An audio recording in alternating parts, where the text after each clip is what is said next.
hizo un postdoctorado en turismo y medio ambiente en la Universidad de Waterloo, en Canadá.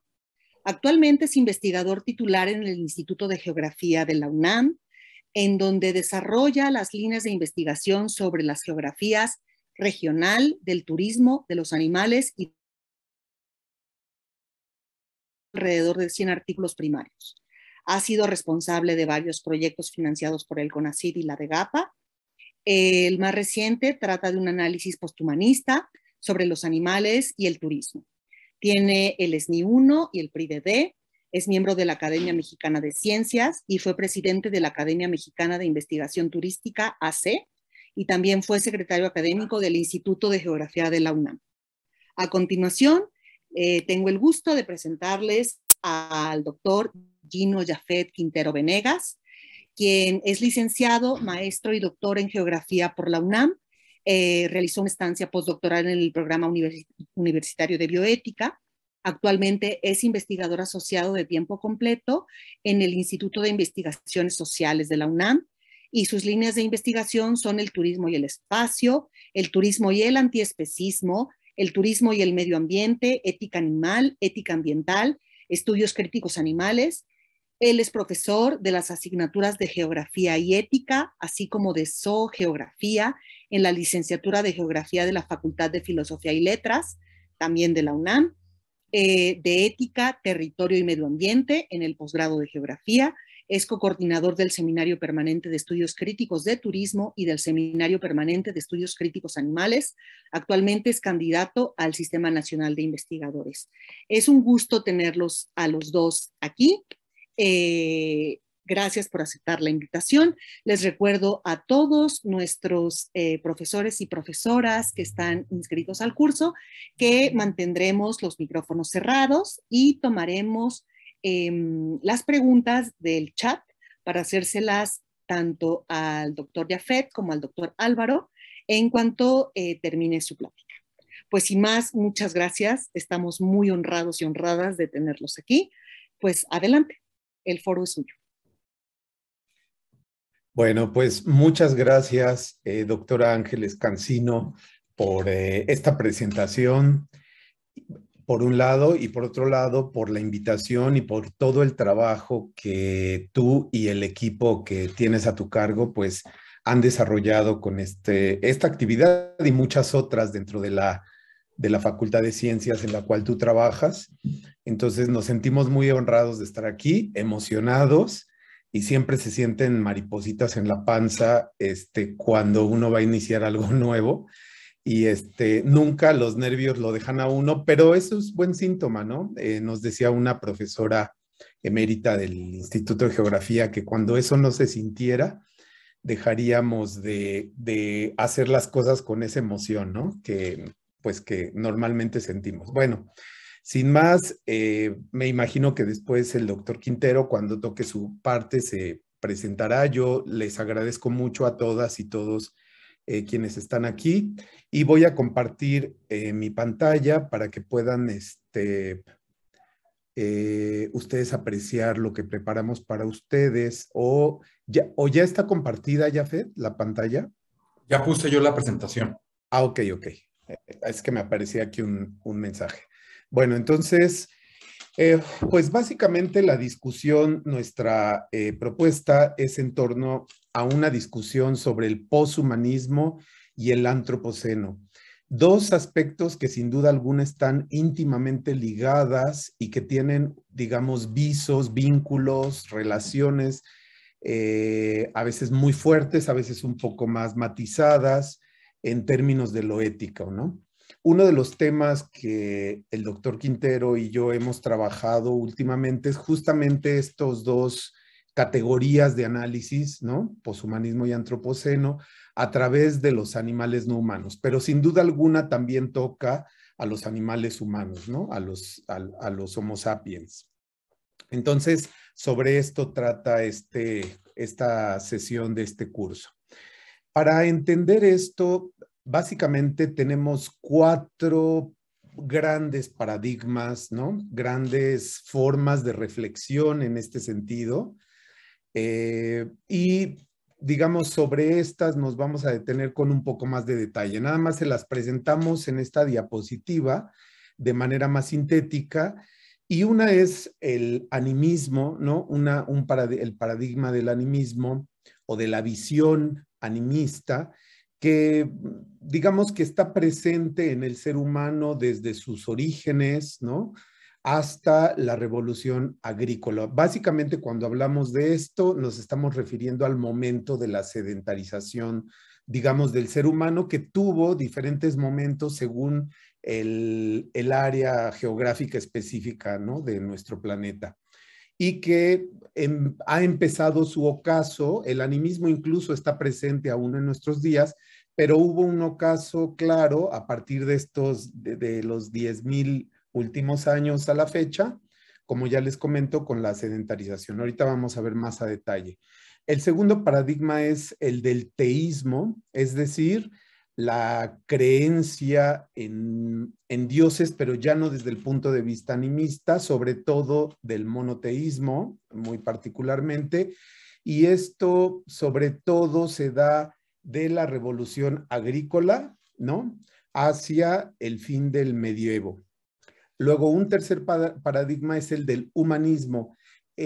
Fíjense que en realidad nos vamos a centrar de manera muy particular en entender el humanismo para saber qué es el poshumanismo, pero necesitamos un poquito de los dos paradigmas previos como una forma de irnos introduciendo, ¿no? Sumergirnos en este tema, y que básicamente el humanismo es propio del Renacimiento a la actualidad. Y después el poshumanismo, que sin duda alguna está difícil como situar específicamente en qué momento se da este fenómeno, pero podríamos decir que lo podemos situar con la conexión cibernética global a la actualidad, y que hay como dos ramas importantes de abordaje. Por un lado, el transhumanismo, es decir, el papel que juega el ser humano en términos de todo el desarrollo, particularmente cibernético, ¿no? Transformaciones propias del ser humano en este sentido, por un lado, y por otro lado, que es el que nos interesa, es el poshumanismo haciendo una transformación, digamos, de la visión o de la forma en cómo el ser humano se entiende frente al resto de la naturaleza, en donde hay un cambio muy importante. Vamos a decir en qué consiste este cambio. ¿Puedes pasar la siguiente? Bueno, con relación al animismo, pueden ver ustedes aquí un esquema muy, muy interesante, y esto es una propuesta de livelihood. Aquí básicamente lo que dice la figura es digamos, como la visión antropológica occidental, ¿no? De el cazador recolector, que es la figura de abajo, esta que tenemos aquí, y cuando yo señalo, Jafet, ¿se ve mi cursor o no? No, Ok. no se ve. Entonces, Ok, bueno, entonces tenemos un recuadro. Entonces, en ese recuadro de abajo es la imagen, ¿no? La visión del cazador-recolector. Y en la parte de arriba, perdón, una visión antropológica occidental, que es la parte de arriba, y la parte de abajo, que es la visión del cazador-recolector, perdón. Básicamente, centrémonos ahora en la imagen de abajo, y ustedes pueden ver que tienen ahí al ser humano, de human being, en la parte central, y en donde es muy interesante esta visión de cómo puede ser visto la otredad humana más allá del ser humano, ¿no? En donde hay una fuerte interacción con otros humanos, o sea, está el ser humano, pero el ser humano se entiende a sí mismo con otros humanos, o con otros no humanos, que son las plantas y los animales, y con otras entidades inanimadas como ríos, montañas, etcétera. Entonces, aquí en esta visión es muy interesante cómo lo explica este autor, Livelihood, que dice: los cazadores recolectores, por regla general, no se acercan a su entorno común, como un mundo de la naturaleza. O sea, tienen ustedes que pensar que esta forma de ver el mundo a través del animismo no es pensando soy ser humano y todo lo demás es naturaleza, sino no se ven a sí mismos como sujetos conscientes que tienen que lidiar con un mundo extraño de objetos físicos. De hecho, la separación de la mente y la naturaleza no tiene lugar en su pensamiento y práctica. El animismo aún está presente en algunos pueblos en el planeta, pero bueno, sin duda alguna fue dominante en otros momentos, pero esta separación que tenemos, ser humano como una entidad diferente, eso no existía, ¿no? De hecho, por eso ponemos aquí esta imagen de las pinturas rupestres en el norte de Baja California Sur, en donde pueden ver esta fuerte interacción entre el ser humano con otras entidades, en este caso animadas, ¿no? La siguiente, por favor. Cuando nosotros hablamos entonces de el teísmo, que es un segundo paradigma, una segunda forma de entenderse el ser humano con su entorno, y que hablamos en términos generales de este periodo, ¿no? De la revolución agrícola a fin del medievo, es básicamente entender cómo los animales son puestos ahí por Dios para que el ser humano los use o los cuide. Es una visión en donde el ser humano se interpreta ahí como un ser básicamente como derivado de los propios dioses o del propio Dios, ¿no? Que tiene como una especie como de comunicación directa. Y si ven ustedes aquí en esta imagen que tenemos a la derecha, podrán ver la visión, digamos, geocéntrica, ¿no? Del universo.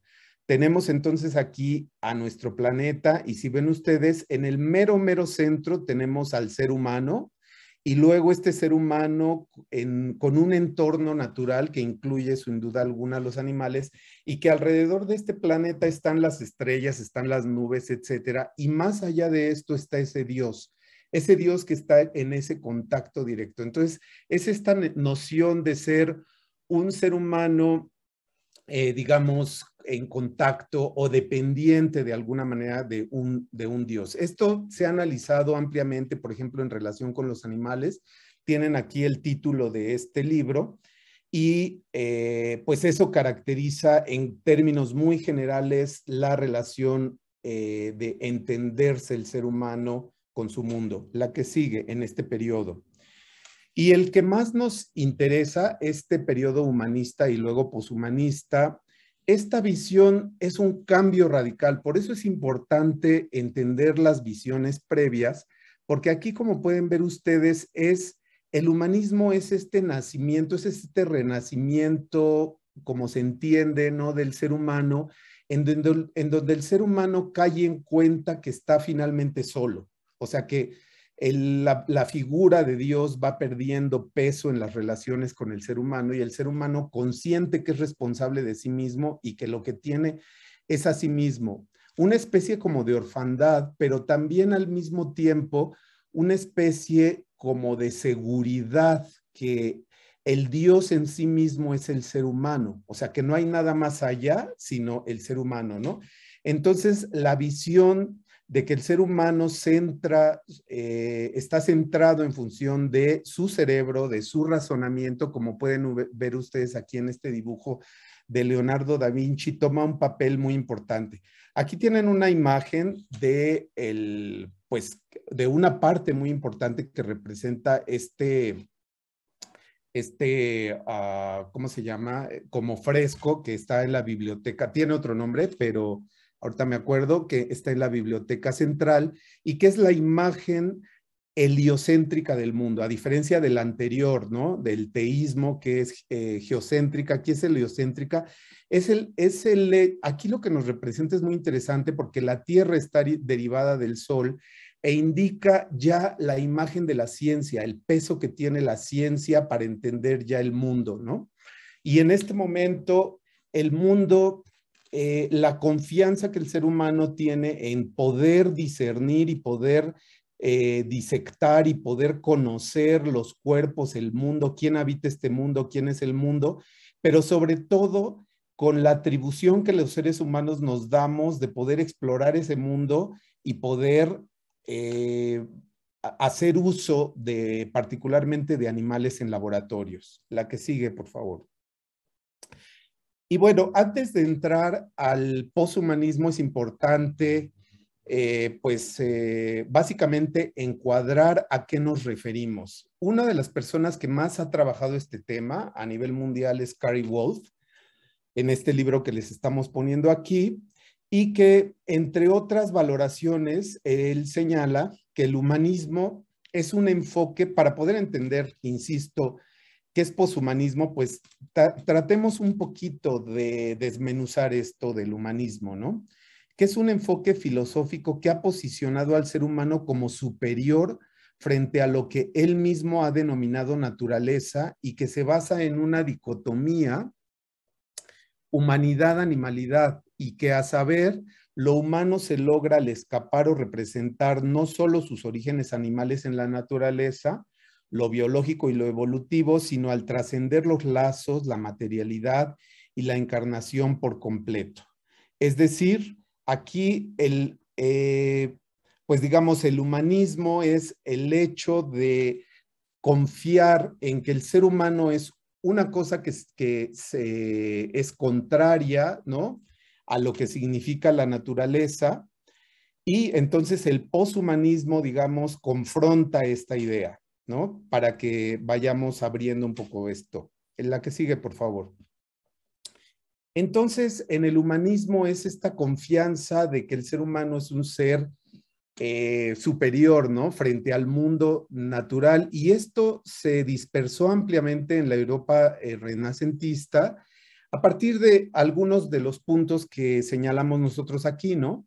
Obviamente es una antítesis es el rechazo a los principios y a las tradiciones de la Edad Media, es el reconocimiento, este humanismo, de un antropocentrismo tácito, en donde hay un uso de la razón sobre la fe. Recuerden que el teísmo está centrado en la fe y ya el humanismo está centrado en la razón. El conocimiento y la educación para empoderar al ser humano, y el papel de la ciencia en el humanismo es fundamental, y en donde se construye la idea de un individuo libre y racional, que queda muy bien representado aquí, por ejemplo, en términos del arte, ¿no?, en Augusto Rodin, en esta famosa escultura del el pensador, ¿no? La que sigue, por favor. Y entonces el humanismo se autoconstruye al ser humano como superior frente a los animales. Aquí me interesa que vean esta imagen. Esta es una imagen de cómo pudo haber vivido un campesino más o menos acomodado en la Edad Media, y en donde ustedes pueden ver que están los objetos y lugares en donde los campesinos duermen, y en ese mismo espacio en donde duermen otros animales, ¿no? En donde no hay una separación tan tajante entre el ser humano y los animales. Sin duda alguna, ya en la Edad Media, en el teísmo, sin duda alguna ya había una separación relativamente fuerte, pero no tan fuerte como en el humanismo. En la Edad Media había una fuerte interacción. Hay estudios, análisis, en que nos dicen y nos describen el cómo vivía la gente, cómo dormían los perros con la gente, cómo los cerdos y otro tipo de animales circulaban en la misma vida cotidiana de los seres humanos, etc. Pero el humanismo, digamos, da un salto y un cambio fundamental, en donde podemos ver aquí del lado derecho, ¿no?, de el árbol paleontológico de Haeckel, un zoólogo, en donde coloca al ser humano definitivamente ya en la cúspide, digamos, de la evolución humana. Entonces, Kaltofen dice que dentro del humanismo predomina una visión negativa en la relación del ser humano con lo animal. De hecho, se establece una separación ontológica contundente. El humano escapó a su origen animal y barbárico, entrecomillado sin duda alguna, a través de dominar a la naturaleza y al trascender sus necesidades inmediatas, instintivas y materiales. La que sigue, por favor. Consecuentemente, fíjense ustedes que este es un asunto bien interesante, cómo el concepto de civilización, que va de la mano con el de cultura, es un constructo que separa al ser humano de lo animal. Cuando nosotros nos decimos es que las características del ser humano es que es civilizado, ¿no? Es que básicamente esto de la civilización es la idea de cómo el ser humano se ha construido a sí mismo como un ser que no se parece a lo animal, aunque en términos biológicos lo sea, ¿no? Esto es muy interesante. Entonces, el humanismo se funda en el concepto de civilización, en donde el ser humano ha logrado separarse o al menos reprimirse de su otredad animal en función de la cultura. Por ejemplo, el consumo de animales que hacemos en nuestra sociedad está completamente separado y lo desconocemos en gran medida de dónde vienen los alimentos que consumimos, ¿no? Y confinados en grandes cafos, ¿no? En grandes áreas industriales. Y entonces, mientras más nos desprendemos de los animales, más y más civilizados somos y menos nos parecemos a ellos, de alguna manera vamos construyendo la noción de lo que es ser humano. La que sigue, por favor. Entonces, sin duda alguna, el humanismo, no quiero decir que aquí sí es una fuerte crítica a nuestra relación y a nuestra valoración ética del ser humano frente a lo que no es humano, pero sin duda alguna el humanismo ha tenido logros brutales, tremendos, importantísimos en todo lo que tiene que ver con el ser humano, ¿no? Ha desentrañado qué es el clasismo, ha desentrañado y evidenciado qué es el racismo, qué es el sexismo, o ha cuestionado fuertemente diferentes orientaciones sexuales. Por ejemplo, la fotografía que tenemos abajo de unas mujeres lesbianas que fueron golpeadas en Reino Unido, donde se pone de evidencia la cuestión de la lesbofobia o la homofobia, etcétera, ¿no? Pero el problema es que en esta construcción y magnificación de lo humano, al humanismo le es difícil encontrar esa relación de equilibrio con la otredad animal, ¿no? El humanismo tiene una posición ontológicamente especista, es decir, a unos animales los tratamos y los valoramos de una manera y a otros los tratamos y los valoramos de manera diferente, aunque todos sean animales, ¿no? La que sigue. Y para hablar de especismo, pues uno de los grandes teóricos muy importantes que aún vive es Peter Singer, pero Peter Singer no fue el primero, si bien él sí desarrolló el concepto. Este concepto en realidad fue desarrollado en un panfleto que trabajó en su universidad, Richard Ryder, ¿no? Y que se popularizó en 1975 con Peter Singer en su libro Liberación Animal. Y en el año 2019, fue hasta el año 2019 cuando la Real Academia Española lo integró como parte de su léxico, ¿no? Como la creencia según la cual, y vean ustedes cómo lo dice la Real Academia, el ser humano es superior, la creencia de que el ser humano es superior al resto de los animales y por ello puede utilizarlos en su beneficio, es decir, mercantilizarlos, cosificarlos, comodificarlos, en fin, ¿no? La que sigue, por favor. Entonces, hay muchas acepciones de poshumanismo, muy interesantes todas y muchas de ellas tienen que ver, por ejemplo, con la eugenesia, pero nosotros básicamente nos estamos refiriendo al poshumanismo filosófico. Y la que sigue, por favor, el poshumanismo filosófico básicamente hace una distinción importante en este sentido. Por ejemplo, en el humanismo, la razón es lo importante. Se dice que solo el ser humano posee razón, capacidad de reflexionar para llegar a juicios. Ello le ha permitido autoproclamarse tácitamente como superior frente al resto del mundo vivo. Pero, ¿dónde radica la razón? Esta es una pregunta interesante porque nos lleva a lo siguiente. Radica en el sistema nervioso centralizado. Y si otros animales tienen cerebro, el que no conozcamos sus lenguajes no quiere decir que no posean en un momento dado razón, si es que nosotros en el humanismo centramos que lo valioso es la razón y solamente los seres humanos razonan. Sin embargo, el poshumanismo deja de lado este concepto de razón y se va por el concepto de sintiencia. ¿Y qué es la sintiencia? Pues la conciencia sobre lo que nos provoca dolor y lo que nos provoca placer, lo que es positivo y negativo para todos los seres vivos, ¿no? Particularmente para los animales, que emerge como el concepto sólido que ayuda a trazar relaciones éticas entre los animales humanos y no humanos, ¿no? Como dice en esta imagen, sentir nos posiciona en el mismo plano moral. La que sigue, por favor. Y rápidamente, viendo haciendo un muy breve recorrido histórico, la sintiencia pues ha tenido un recorrido muy importante desde el siglo XVIII, desde los 1700, en que Jeremy Bentham, si bien no habló específicamente de la palabra sintiencia, sí refirió que el valor de los seres vivos debiera estar en función de su cualidad de sentir dolor y placer, y no necesariamente de la razón, ¿no?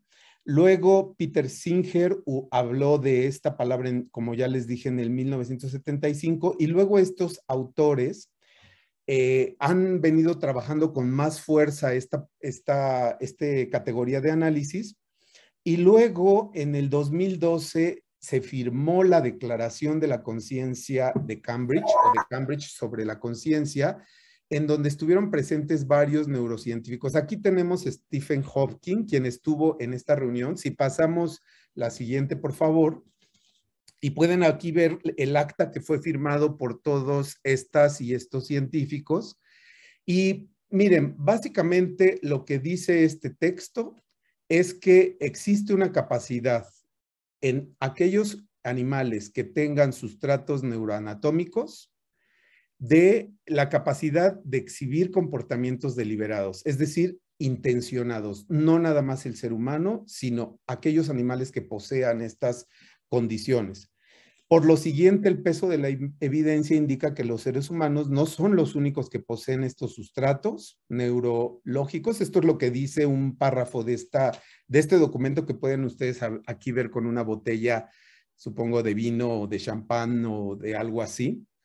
Y bueno, básicamente esta es la idea, ¿no? Que al tener un sistema, ciertos sustratos neuroanatómicos, los animales que lo poseemos, que no nada más somos los seres humanos, tenemos conciencia. La que sigue, por favor.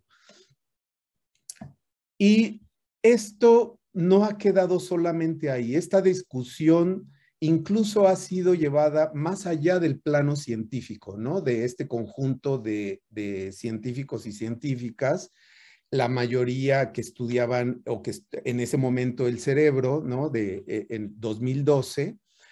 Tiempo después, en el 2019, se ha llevado al plano jurídico y se conoce mucho como la reunión de Toulon, ¿no? En esta universidad, en donde se reunieron un grupo de juristas para básicamente hacer una serie de declaraciones en varios puntos. Vamos a rescatar 3.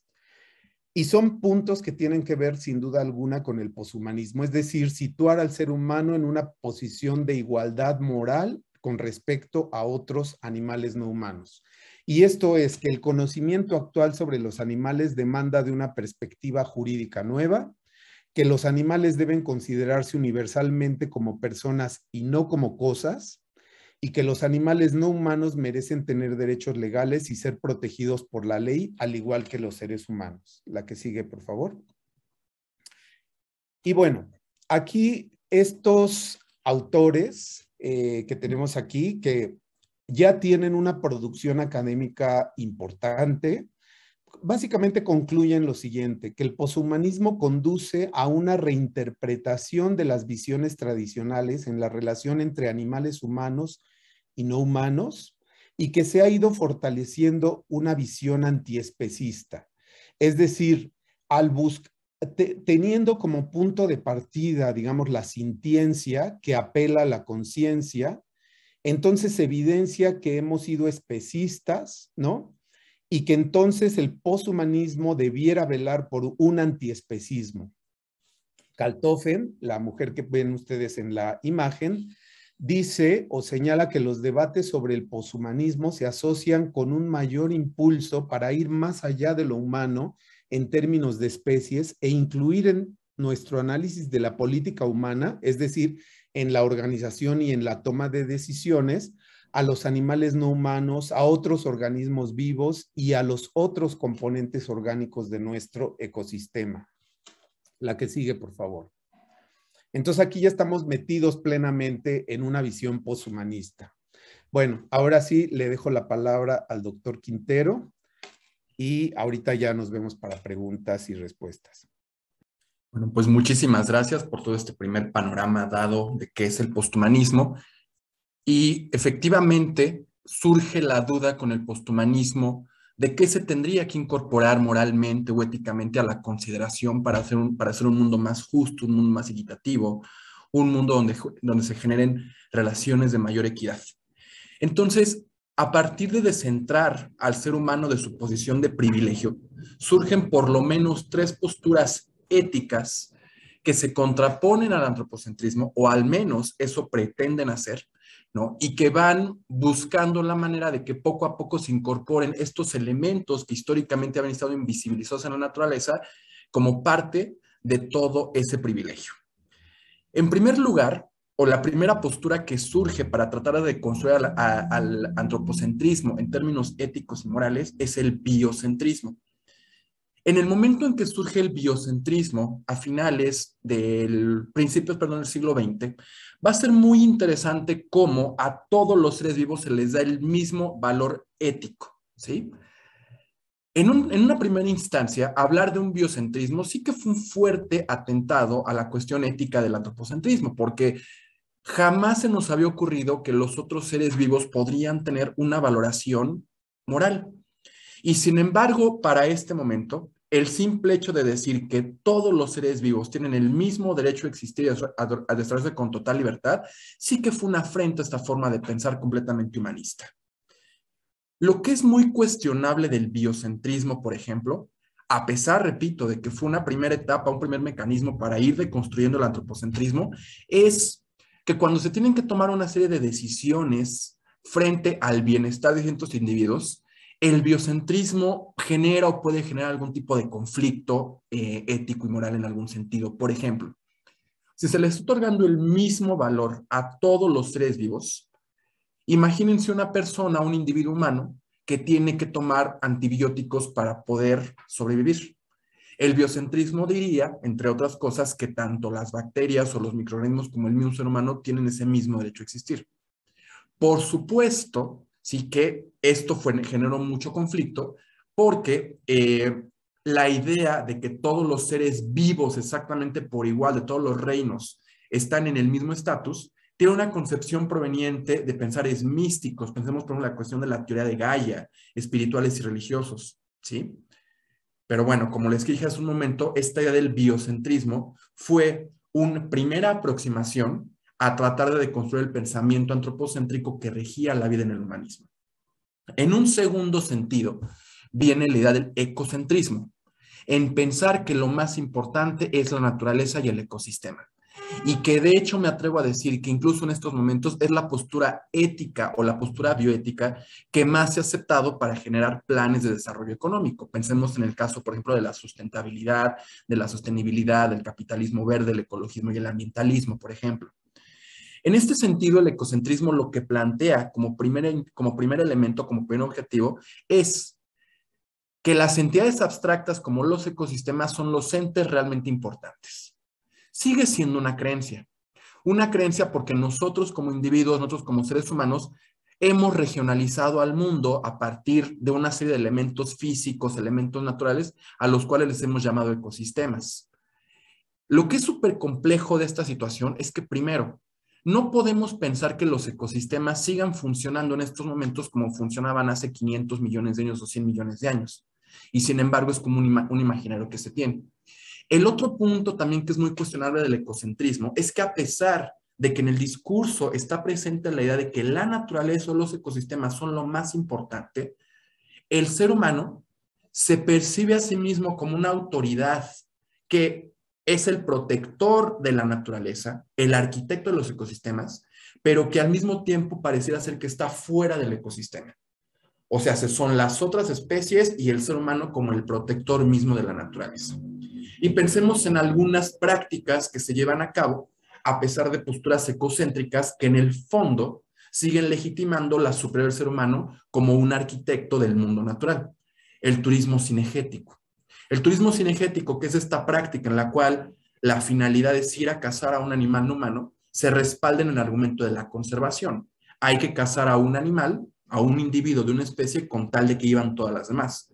Porque el argumento es de que 100 rinocerontes son los ideales para que el ecosistema se mantenga intacto, para que el ecosistema se mantenga en equilibrio. Si la cantidad de rinocerontes se sale de control o sobrepasa, por así decirlo, los límites de la capacidad de carga de ese ecosistema, entonces parece ser que como seres humanos tenemos la obligación de reducir la población de rinocerontes para que el ecosistema se mantenga intacto, se mantenga en una situación de equilibrio. Por eso mato uno para que se conserve todos los demás. Es muy interesante cuando ponemos estas prácticas en la discusión, porque generalmente nunca se atribuyen los daños ecosistémicos a la agricultura, a la ganadería, a la pesca, a las actividades mismas del ser humano. Pero sí que el ser humano tiene como esa potestad sobre el ecosistema para controlarlo. En un tercer momento viene el zoocentrismo, en el cual es una postura ética que va a situar como centro de la consideración moral a los intereses de todo ser sintiente, que es esto que nos explicó el doctor Álvaro López hace unos momentos. ¿Cuáles van a ser los intereses de todo ser sintiente? Interés a la vida, el interés a no padecer dolor, el interés a no sufrir. Entonces, con base en este tipo de intereses, con base en estas características, lo que es verdaderamente importante para el zoocentrismo es la sintiencia. Y por lo tanto, los centros de consideración moral más, para generar un mundo más justo, un mundo más equitativo, son todos aquellos individuos animales que tienen un sistema nervioso central y que tienen procesos cognitivos altamente complejos, que tienen conciencia, que son autoconscientes de sí.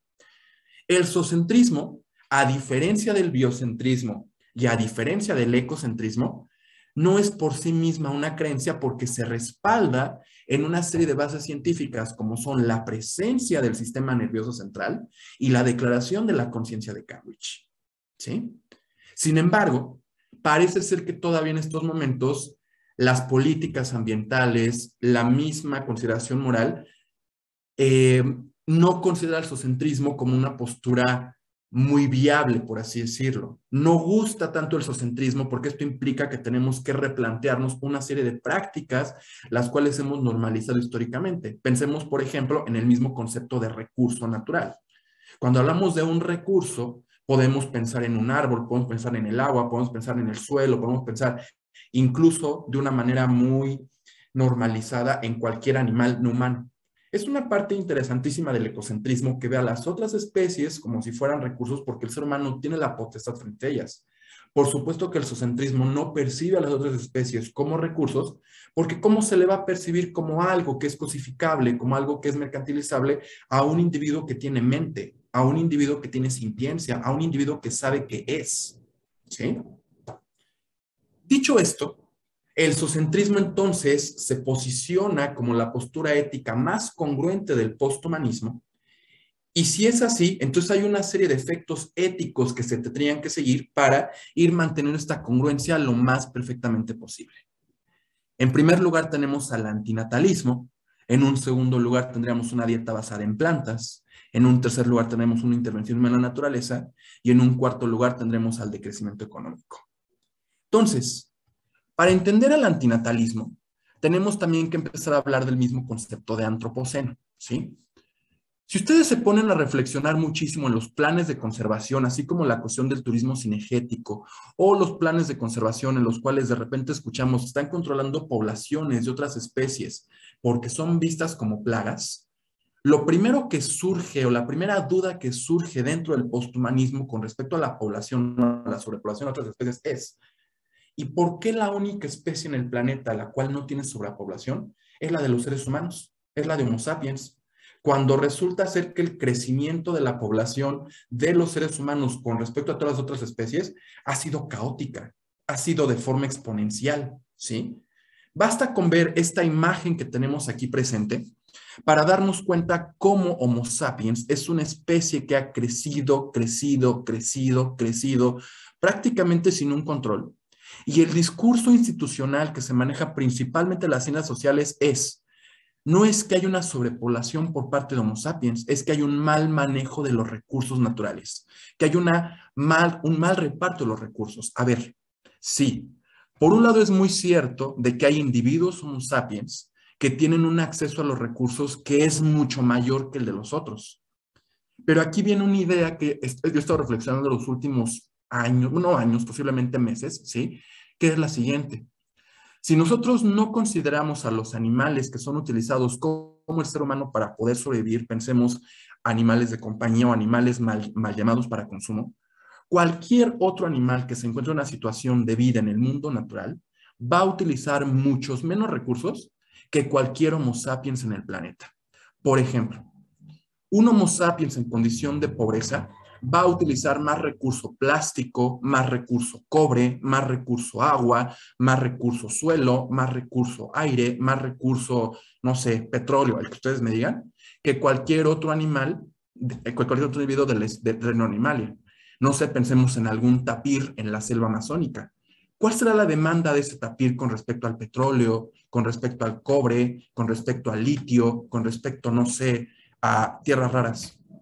Evidentemente va a ser mucho menor que cualquier individuo Homo sapiens, repito, que se encuentre incluso en situación de pobreza. Entonces, desde el posthumanismo se cuestiona mucho esta idea de que haya un mal manejo de los recursos y que la especie Homo sapiens no tenga sobrepoblación. De hecho, se argumenta que hay una sobrepoblación por parte de los seres humanos y por lo tanto no es que se abogue a una erradicación de los seres humanos, ¿sí? Porque no se trata de eso. Si ya están aquí presentes, estamos aquí presentes, hay que buscar la manera de que se viva con la mayor justicia posible y con la mayor, no sé, con los mayores planteamientos éticos posibles.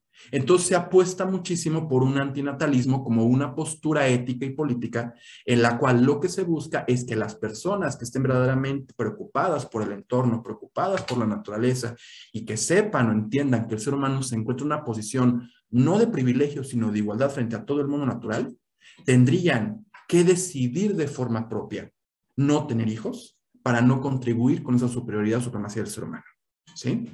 Lo mismo sucede, por ejemplo, cuando analizamos la cuestión de los recursos y el impacto ambiental en posturas ecocéntricas y tuéticas, que es la imagen que estamos viendo del otro lado, ¿no? Piensen, por ejemplo, cuáles son este tipo de necesidades inducidas que el mismo sistema capitalista ha generado y que nos ha hecho tenemos que consumir constantemente, y veamos el impacto de estas necesidades que repito, que el mismo sistema nos ha hecho tenemos que satisfacer. Si utilizamos, por ejemplo, focos cotidianamente para darse a la electricidad, ¿no? O tenemos automóviles, o hacemos viajes internacionales, o tenemos, por ejemplo, estar reciclando constantemente, implica un impacto al medio ambiente. Pero a partir de esta gráfica cuya fuente es de Weynes y de Nicolás, lo que están analizando es que efectivamente el tener un hijo, el contribuir todavía más al aumento de la población humana, es una de las acciones más contaminantes que puede haber en el planeta, ¿sí? Pensemos, por ejemplo, en que los seres humanos estamos requiriendo cada vez de más recursos. Nosotros como personas que habitamos en el siglo XXI, en el año 2020, las necesidades más que construir el sistema capitalista hagan que esas personas utilicen más recursos que los que estamos nosotros utilizando en estos momentos. El otro argumento que tenemos acá es justamente la reducción de la huella de carbono a partir de las dietas basadas en plantas, que es el segundo punto al que vamos. Las dietas basadas en plantas, como un elemento muy congruente en un posthumanismo, va en dos sentidos. Están los argumentos ecocéntricos por un lado, o sea, sí hay una legítima preocupación ambiental. Por lo tanto, hay ciertos productos que tendríamos que sacar de nuestras dietas por ser altamente contaminantes y por tener una huella de carbono elevadísima, y ahí están algunos de ellos. Entonces, por ejemplo, las personas que siguen una dieta omnívora, donde hay un alto consumo de productos de origen animal, tienen una huella de carbono mucho mayor que aquellas que llevan una dieta a base de plantas. Hablemos, por ejemplo, en este sentido del veganismo como si fuera una dieta a base de plantas. Las personas que son vegetarianas tienen un impacto un poco mayor que una persona que lleva una dieta a base de plantas. Aquellas personas que no consumen que no consumen carne de res, tienen un impacto relativamente moderado, pero aquellas personas que tienen en sus dietas un montón de productos de origen animal, como se pueden dar cuenta ahí, el impacto cada vez es mayor, ¿sí? Entonces, es importante reflexionar qué implica que tengamos esta tremenda carnificación de las dietas como resultado del modelo de crecimiento económico que implica muchas veces que el consumo de carne se ve como estatus económico, como símbolo de poder, y que esto no está conllevando absolutamente nada al beneficio del medio ambiente. Las dietas basadas en plantas también, en términos éticos y morales, tienen argumentos océntricos para darles validez o legitimidad. Por ejemplo, si entendemos a partir del posthumanismo y de la Declaración de la Conciencia de Cambridge que estos individuos que ustedes están viendo en la pantalla son mentes, son seres que saben que son autoconscientes de sí mismos, por lo tanto, simplemente por un elemento de justicia, tendríamos que dejar de explotarles. Por un elemento de no violencia, tendríamos que virar hacia justamente un veganismo, no como una dieta, sino como una postura política asociada con el antiespecismo, para que hubiera una mayor justicia, un menor elemento de explotación y tener un mundo de no violencia. El tercer punto que va a ser muy interesante para entender un elemento ético del posthumanismo tiene que ver con el llamado intervencionismo en la naturaleza, que está fuertemente asociada con la visión idílica de la naturaleza. Si yo les preguntara a ustedes que se imaginaran a la naturaleza misma, les digo, a ver, imagínense un paisaje donde está la naturaleza, vean ustedes una imagen creada a partir de un imaginario positivo que el mismo sistema capitalista, a partir de lo que implica la recreación y el turismo, nos ha hecho tener en mente. Disfrutamos del mundo natural a partir de un montón de comodidades. ¿Pensaríamos en dormir en la naturaleza? Sí, ¿cómo dormimos en la naturaleza? En un hotel de 3 o 4 estrellas.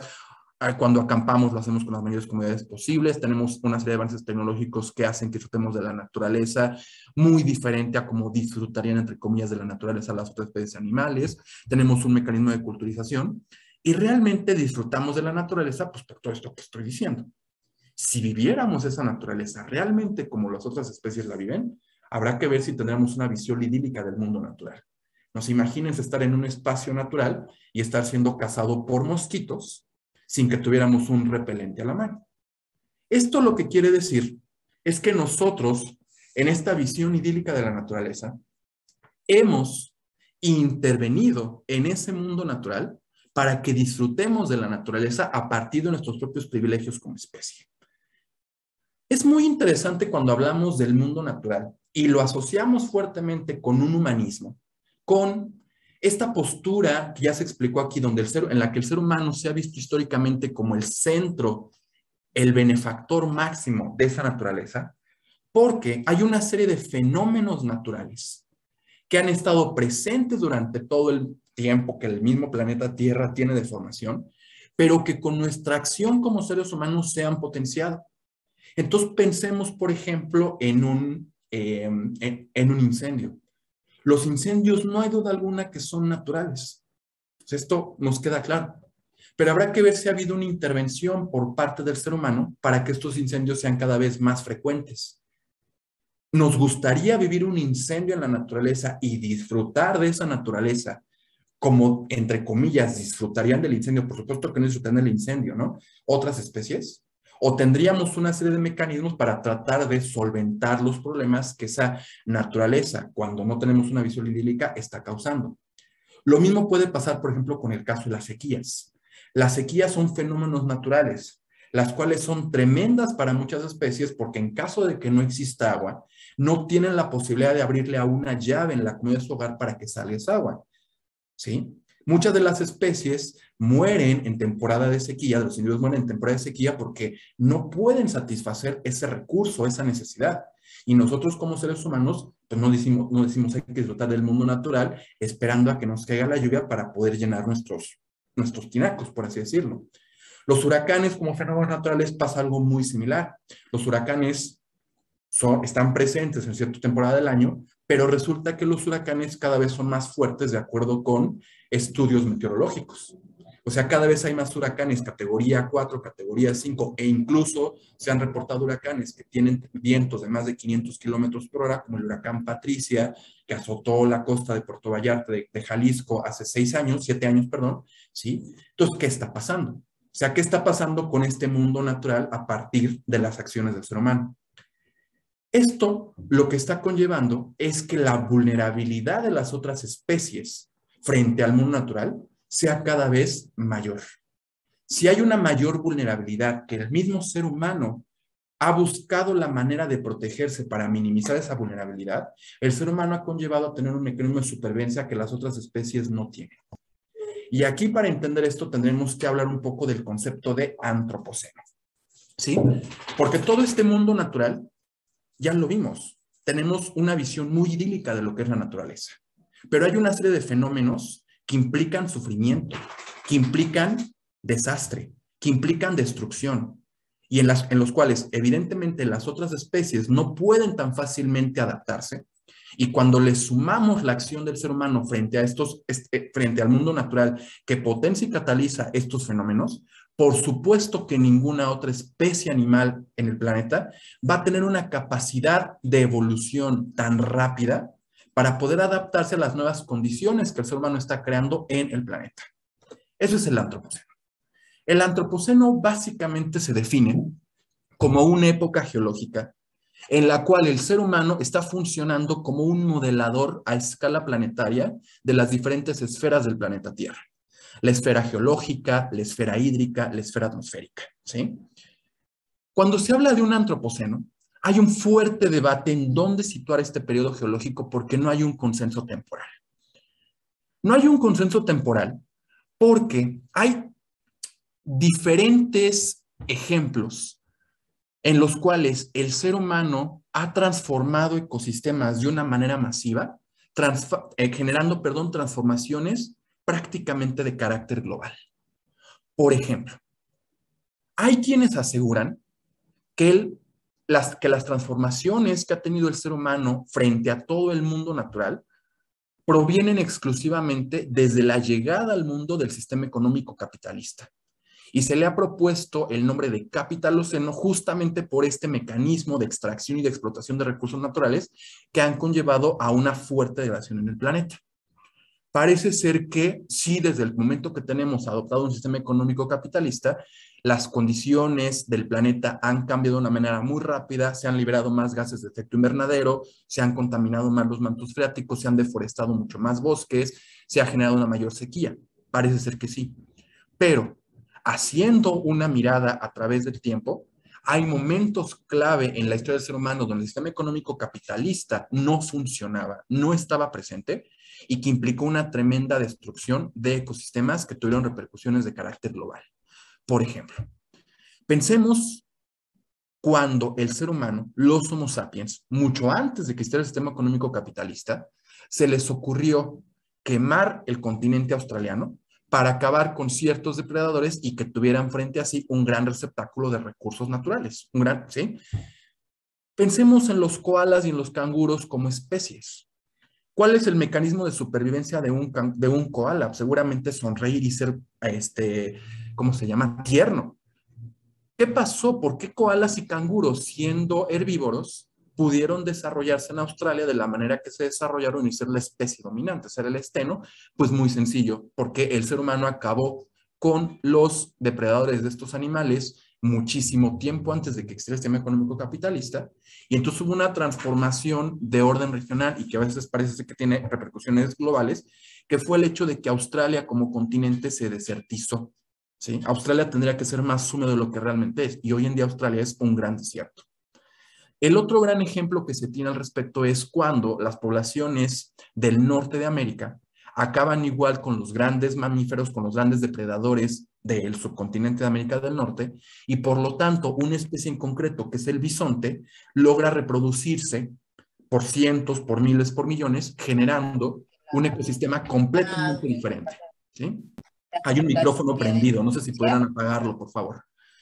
Entonces, ¿qué ha sucedido? A ver, gracias.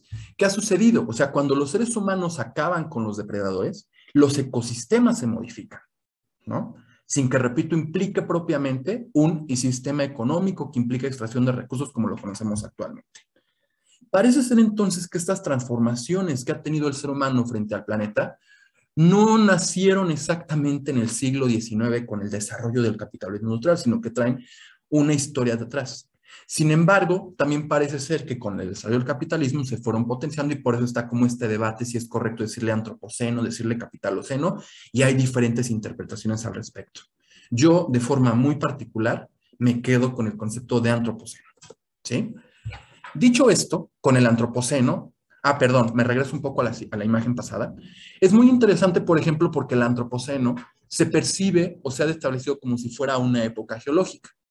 Hay que pensar que las eras geológicas han implicado periodos en el tiempo de millones o de cientos de millones de años. ¿Y cómo se ha transformado de una época geológica, una geológica a la otra?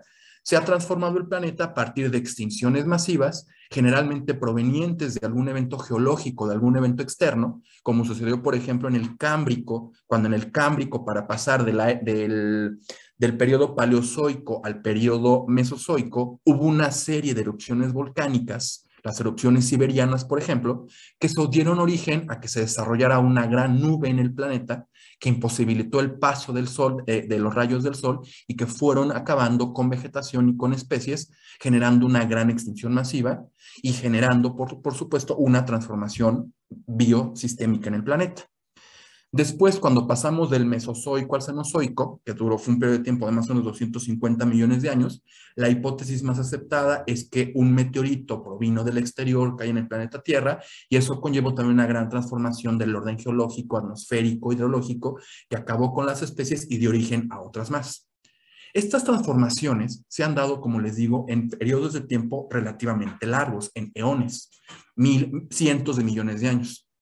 Lo que llega a ser preocupante del antropoceno es que el Homo sapiens, suponiendo que el antropoceno haya empezado con el desarrollo de la revolución industrial, no tenemos más de 250 años con eso.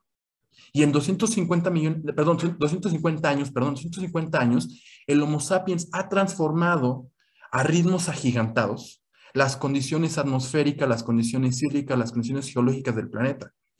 Y como se dice, incluso geológicas, porque en estos momentos en la composición misma de las rocas hay plásticos, porque en la composición misma de las rocas, de los estratos geológicos, hay isótopos radioactivos que no estaban presentes en otros momentos de la historia del planeta Tierra.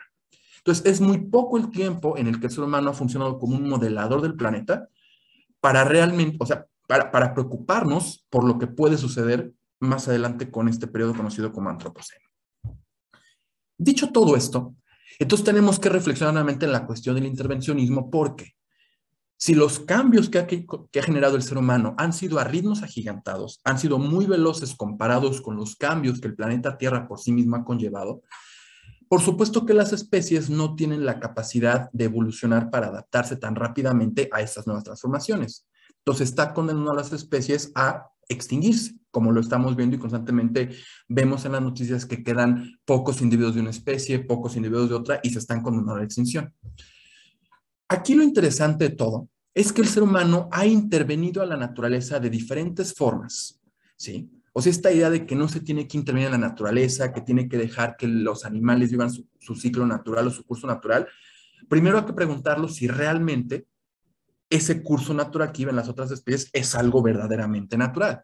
Si hay una acción por parte del ser humano, pero por supuesto de que tenemos un cambio climático que afecta a los ecosistemas, por lo tanto ya no es del todo tan natural ese ecosistema en el cual viven las otras especies.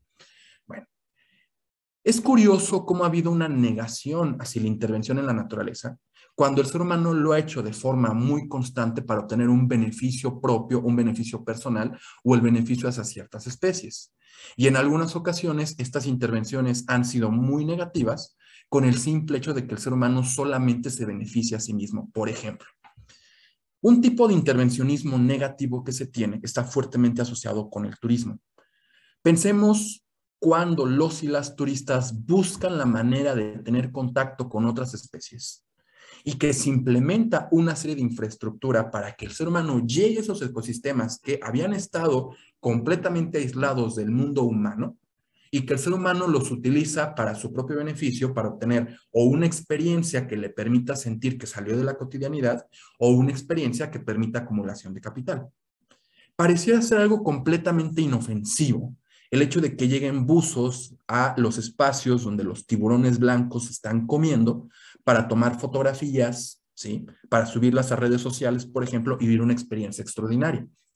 Sin embargo, en este tipo de intervencionismo lo que se ha visto es que hay algunas ocasiones en las cuales los tiburones, buscando como entender qué está sucediendo, qué es ese Homo sapiens, que ese animal que está ahí, o sea, que se ve raro, ¿sí? Meten la cabeza en estas jaulas, se cortan, quedan completamente desangrados, y entonces, ¿qué sucedió? O sea, no fue un intervencionismo que fuera de forma, o sea, absolutamente nada positivo para el animal, que ni siquiera pidió que estuvieran ahí Homo sapiens tomándoles fotografías, por ejemplo. Hay varios ejemplos de los cuales podríamos hablar, en los cuales se interviene en ese mundo natural de las otras especies, ¿sí? En estos ecosistemas, y que resulta completamente perjudicial para el bienestar mismo de las especies. Pero, como lo plantean tanto Óscar Horta como Katia Faria, dos filósofos, español Óscar Horta, portuguesa Katia Faria, ¿sí? Podría haber saldos positivos en este intervencionismo. Vean, por ejemplo, la imagen de abajo. Si tenemos incendios en Australia, en los bosques, que cada vez son más fuertes por acción del cambio climático, por supuesto que las especies que habitan en estos bosques no van a tener los mecanismos de adaptación para poder sobrevivir. Por supuesto también que si estamos hablando de que cada vez hay momentos de mayor sequía, los mantos freáticos, los cuerpos de agua van a ser cada vez más indisponibles para las otras especies. Entonces, ha habido campañas en momentos de incendios, en momentos de sequías, para ir a darles de beber a los koalas, a ciertas especies, a los canguros, ¿no? Y que puedan sobrevivir frente al mundo de sequía. Hay quien diría, a partir de una ética completamente darwiniana, no. Esto no tendríamos que hacerlo porque las leyes naturales dicen que las especies o los individuos más débiles tienen que morir y que solamente pueden subir los más fuertes. Es un paradigma que hemos utilizado mucho tiempo a partir del pensamiento científico proveniente del siglo XIX. Y la pregunta es, ¿y realmente es así? O sea, ¿realmente nosotros como seres humanos sí cumplimos ese paradigma, esa hipótesis darwiniana, por ejemplo? Parece ser que no. Entonces, desde el punto de vista posthumano, deberíamos decir, si nosotros como seres humanos tenemos los mecanismos de supervivencia en ese mundo natural, tendríamos que empezar a trasladarlos hacia el mundo natural, hacia otras especies, para que también tengan las capacidades de supervivencia, de sobrevivir frente al mundo que les estamos dejando con el antropoceno. El intervencionismo en la naturaleza es algo que se ha hecho durante mucho tiempo y que ha respondido también a diferentes intereses éticos. Pensemos cuál de esto es posthumanista, cuáles de estos son posthumanistas. Por ejemplo, la cuestión del aborto es un intervencionismo en la naturaleza plenamente antropocéntrico. Y lo que busca este intervencionismo es reducir el sufrimiento, ¿sí? O sea, a fin de cuentas está siguiendo la misma lógica, ¿no? De reducir el sufrimiento, reducir, por ejemplo, la capacidad de dolor que puede generar, por ejemplo, el tener un hijo que no es una maternidad no deseada, por así decirlo. Podríamos tener, por ejemplo, también intervencionismo del orden ecocéntrico, en el cual el ser humano interviene en ese ecosistema para, entre comillas, tratar de reducir los daños al ecosistema. La imagen que están viendo aquí, por ejemplo, de los camellos, corresponde con una práctica de conservación que se dio también en el contexto australiano, cuando los incendios en Australia estaban acabando con diferentes ecosistemas y también ponían en jaque ciertas actividades del ser humano, como la ganadería, como la agricultura. O sea, digamos que se potenciaba la vulnerabilidad del ser humano. Entonces se decidió que para minimizar el sufrimiento de ciertas poblaciones, para que no se generaran tantas sequías, para que se pudiera mantener, digamos, los mantos freáticos lo más llenos posibles frente al mecanismo de sequía, matar a los camellos y a los dromedarios que viven en Australia bajo el argumento de que consumen mucha agua. Entonces, los helicópteros matando y cazando, o sea, disparando a los camellos desde arriba, sí, desde el aire, bajo ese argumento. Hay que acabar con ellos porque son los responsables de que los mantos freáticos estén por debajo del nivel. Repito, porque gastan o consumen mucha agua estos animales.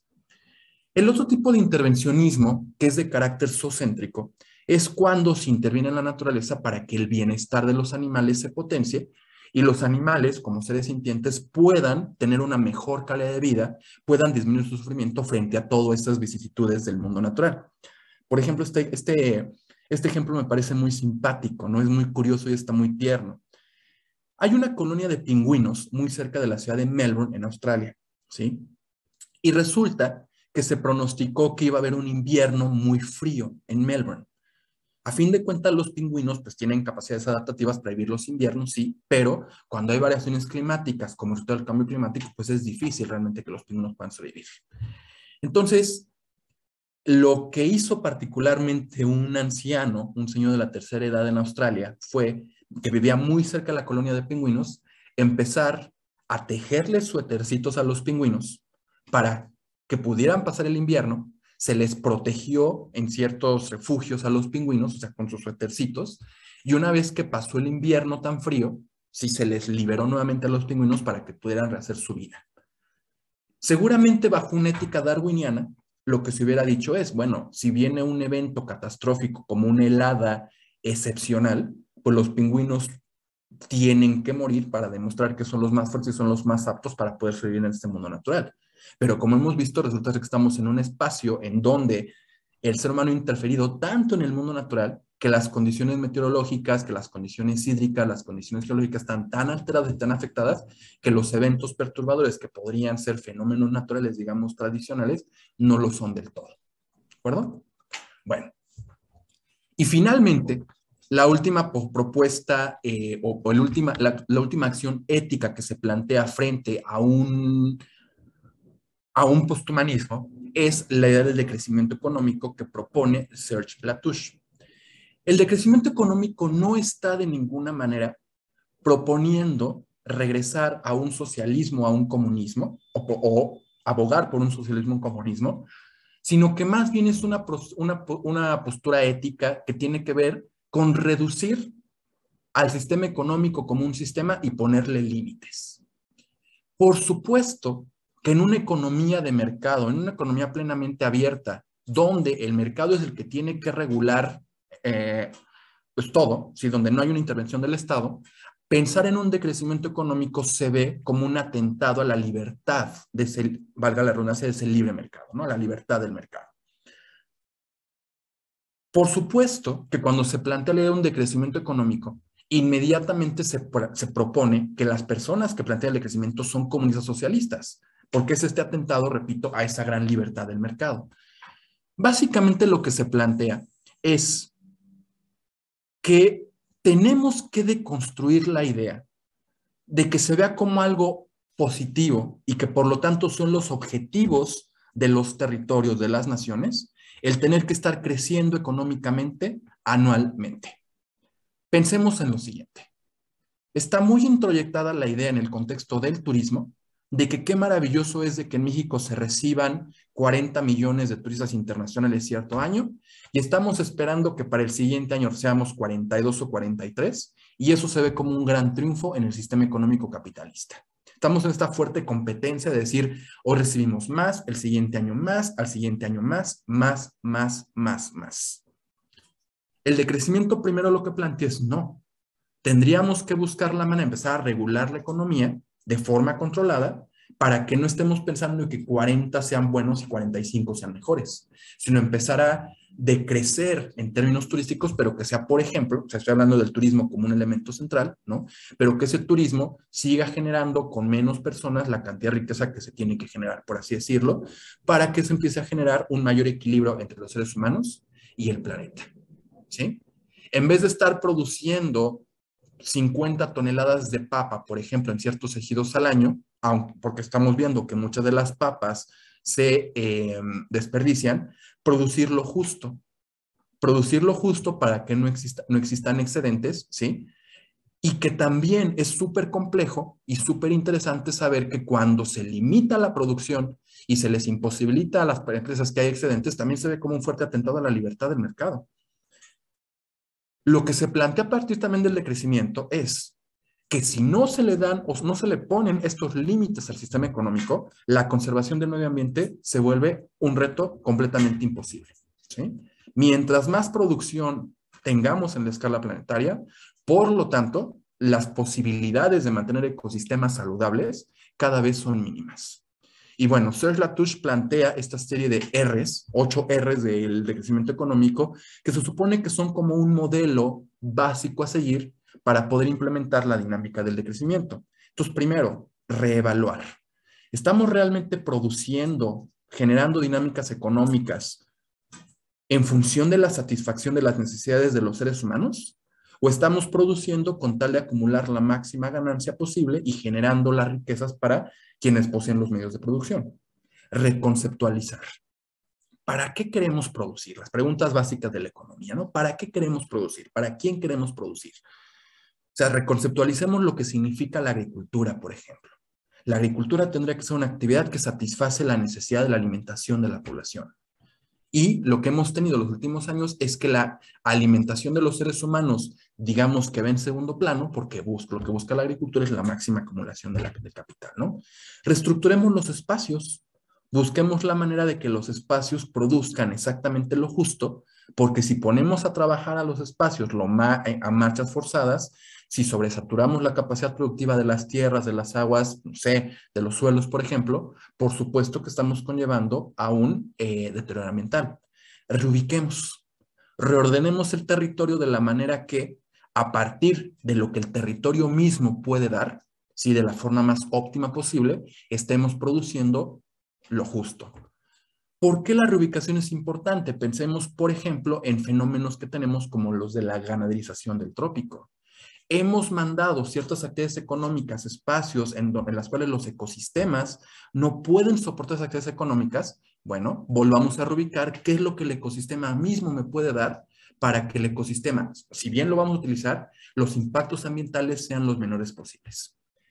Redistribuyamos la producción.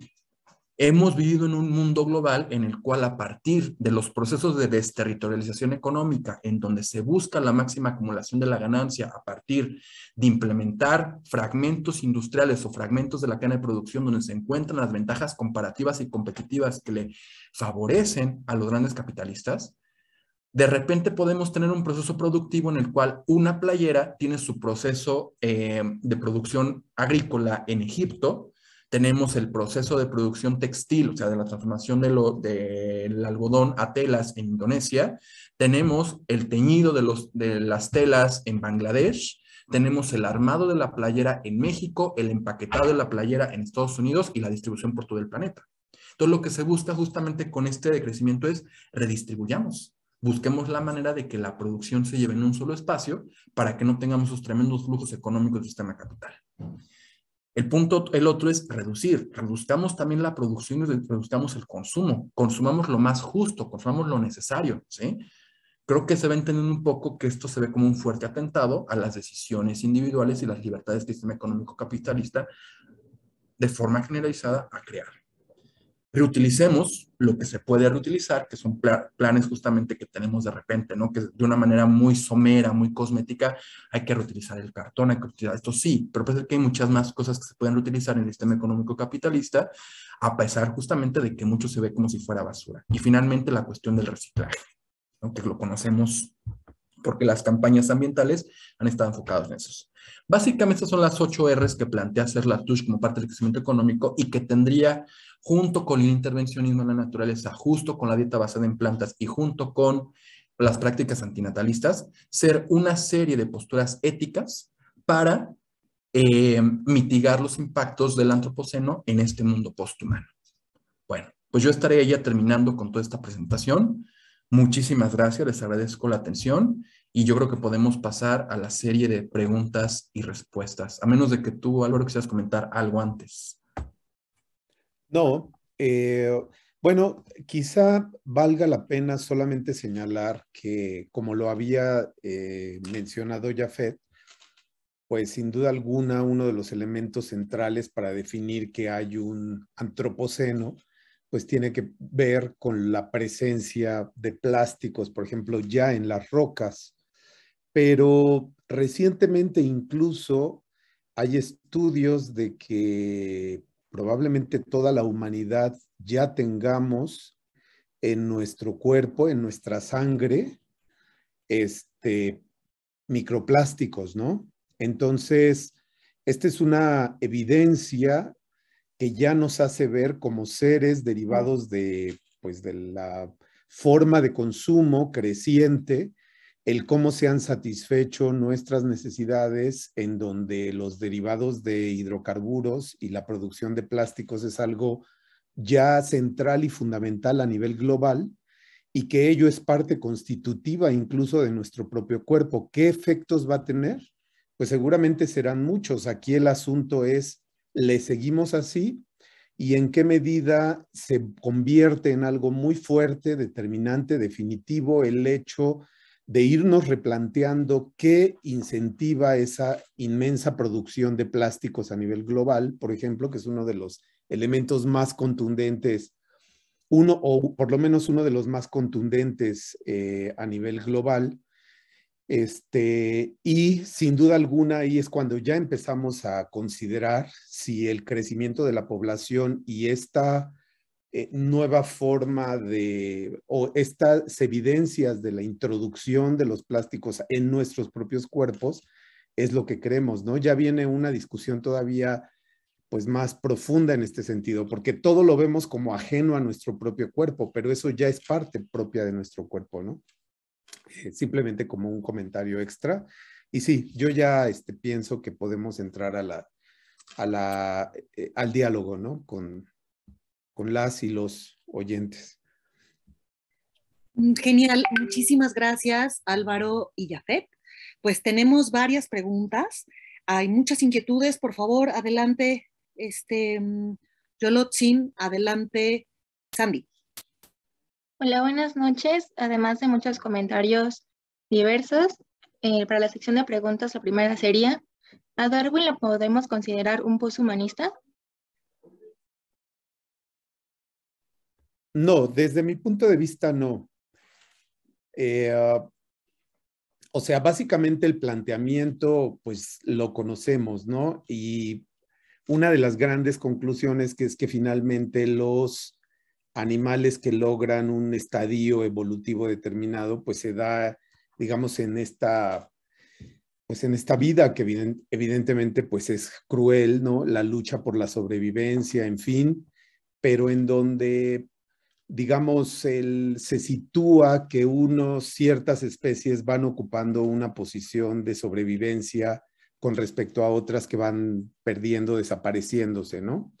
Pero yo no observo en este planteamiento la discusión, digamos, del elemento del valor de todos los seres vivos sintientes por el hecho de ser sintientes, ¿no?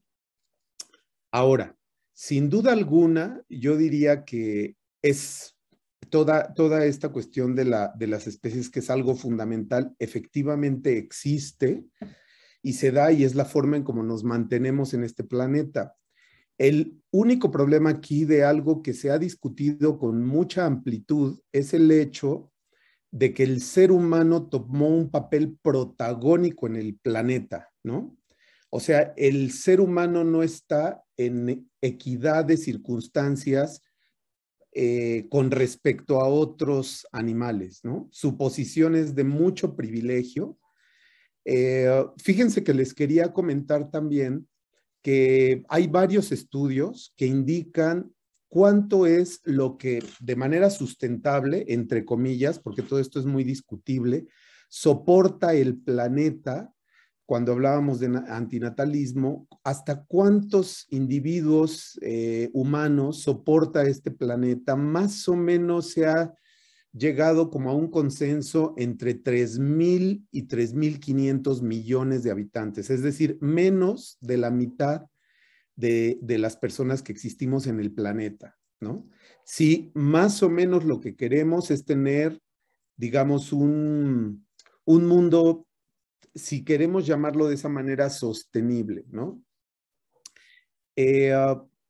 Consecuentemente, el ser humano, al tener ese número tan grande de individuos en el planeta en condiciones tecnológicas mucho más ventajosas que otros animales no humanos, sin duda alguna tiene esta posición de privilegio Y a estas alturas no podemos hablar de que el planeta continúe así, en tanto que el ser humano es una de las especies triunfadoras en este planeta.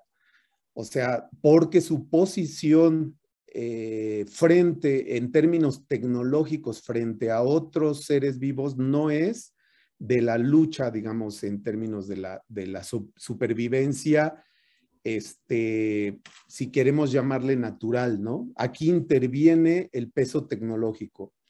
Entonces, pero no, yo pienso que el posicionamiento darwiniano no es poshumanista, o sea, no va en ese sentido el planteamiento. No sé si Jafet quiera comentar algo. Sí, incluso la cuestión de la ética en el posthumanismo o la cuestión del intervencionismo también se le conoce como las éticas post-darwinianas, porque justo deconstruyen la idea de las hipótesis ideas de Darwin de que los seres débiles son los que tienen que morir. Si lo que nos plantea justamente la cuestión del posthumanismo es la cuestión de la sintiencia, aquellos que tienen capacidad de sentir dolor o placer, y eso es lo que sitúa el centro de la consideración moral, no importa si son los más débiles o los más fuertes, si sientes y si sufres, tienes que atender, tienes que intervenir, tienes que trabajar para que sobrevivan. Y este concepto de ética postdarwiniana es el que trabaja Katia Faria, la filósofa portuguesa que yo les hablaba hace rato. Entonces, ¿qué significa post? Algo que es posterior a y que se contrapone a las hipótesis o las teorías de donde proviene el nombre, ¿no? Entonces, más bien Darwin es completamente humanista.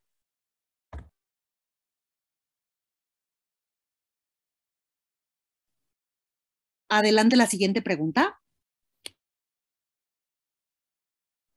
La siguiente pregunta dice, el doctor López comenta que en la actualidad el animismo es minoritario. ¿En dónde podemos colocar a los hindúes, a los budistas y sintoístas? ¿No tienen los practicantes de estas tradiciones religiosas rasgos animistas? Con relación a esa pregunta, digamos, desconozco de manera muy específica cada práctica en cada grupo humano, ¿no? De modo que podamos definir si tal o cual es en particular animista. Con lo que sí se ha estudiado mucho es con indígenas americanos. Cuando digo americanos es desde Norteamérica, Estados Unidos hasta Sudamérica. Grupos que han quedado, digamos, todavía hasta muy recientemente lejanos de la cosmovisión occidental, digamos, ¿no? Y algunos grupos, por ejemplo, que todavía hasta recientemente se habían mantenido relativamente distantes de ese mundo occidental, muy particularmente en Polinesia, por ejemplo. Entonces, o grupos en Nueva Zelanda, ¿no? Algunos grupos maoríes, por ejemplo. Aquí lo que define a este animismo es esta consideración de valor en un mismo nivel de la vida humana con respecto a otros seres vivientes, sintientes o no, ¿no?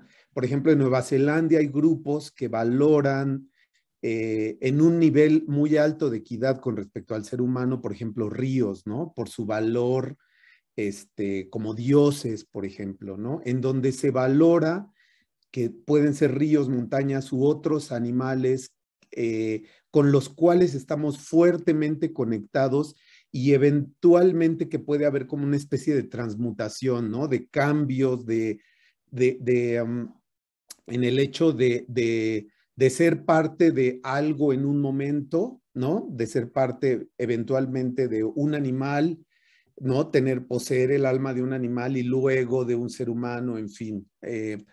Entonces, es esa percepción esa forma de vida, más bien yo lo diría en este sentido, en que lo otro no es un otro inferior, sino que lo otro es un otro que está a la misma altura que yo y que en un momento dado, si yo voy a hacer uso de eso otro, de esa otredad animal o no animal, pero refirámonos en particular a los animales, es por una necesidad muy especial, con el respeto que, digamos, que incluso amerita una serie de ceremonias, etcétera, y no simplemente por el hecho del deleite, ¿no? Sino por el hecho de la necesidad de sobrevivir.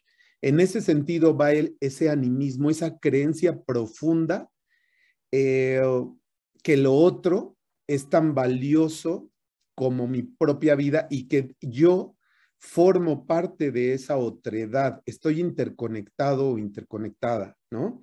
Y que incluso se da esa transmutación. Y sobre esta base, entonces ya se podría ver cada uno de estos casos que ustedes señalaron. Los que yo conozco son básicamente esos que referí, ¿no? La siguiente pregunta, por favor. Sí, la siguiente pregunta es, ¿en dónde quedan los derechos de los seres no sintientes? Con esta pregunta me parece que se refieren, como mencionaban, a los ríos, bosques, seres de ese tipo. Sí. Bueno, no sé, ¿quieres que señale yo algo, Jafet? Y luego... Sí, si quieres primero. Sí, ok. Bueno, desde la perspectiva poshumanista sociocéntrica, el valor moral que se le atribuye o que debiera tener otros seres serían aquellos que poseen sintiencia. Ahora, si ustedes se dan cuenta, la eventual posible conclusión pudiera ser, bueno, entonces lo demás no vale, ¿no? Entonces no vale una planta, entonces no vale un río. Incluso hay quienes dicen, bueno, es que también las plantas sienten, o sea, desde el punto de vista de la sintiencia, es decir, la sintiencia generada a partir de la conciencia de lo que provoca dolor o placer que lo da estructuras cerebrales, pues evidentemente las plantas no sienten. Las plantas son sensibles, ¿no? Sin duda alguna tienen sensibilidad, pero no, hasta este momento no se sabe si tengan o no, digamos, sintiencia, ¿no? En donde ya estamos seguros y ya los neurólogos y neurólogas lo declararon es en animales que tienen estructuras cerebrales. Entonces, eso no significa bajo ninguna circunstancia que desde el punto de vista del zoocentrismo y del poshumanismo no nos interese lo que no siente. Por supuesto que es importantísimo porque es el soporte de la vida y de hecho la forma de cuidado del resto de la naturaleza no sintiente es profundamente comprometida porque en todo momento se debe de cuidar y hacer uso. Por ejemplo, una persona que sigue una filosofía poshumanista, zoocéntrica, necesariamente tiene que ser vegana, pero esto significa que el uso, la adquisición de los alimentos debe de buscarse de la manera más sustentable en el planeta posible, ¿no? Desde luego en el capitalismo y toda la manera en cómo vivimos se dificulta mucho, pero existe un compromiso tácito por tener un cuidado del medio ambiente, por tener un cuidado, no es que una persona desde un punto de vista zoocéntrico puede hacer uso de todo y destruye todos los árboles y etcétera, etcétera, ¿no? Y contamina las aguas, no, por el contrario, el uso mínimo de lo requerido porque no nada más de eso vive el ser humano, ¿no? Sino del mundo inanimado también se soporta el mundo vivo no humano. Entonces, hay un compromiso muy fuerte también en este sentido. No sé si con esto completo y si tú quieras abundar, Jafet. Sí, yo creo que, o sea, concuerdo perfectamente en que la sintiencia tiene que ser la base de la categorización para entender la cuestión de los derechos.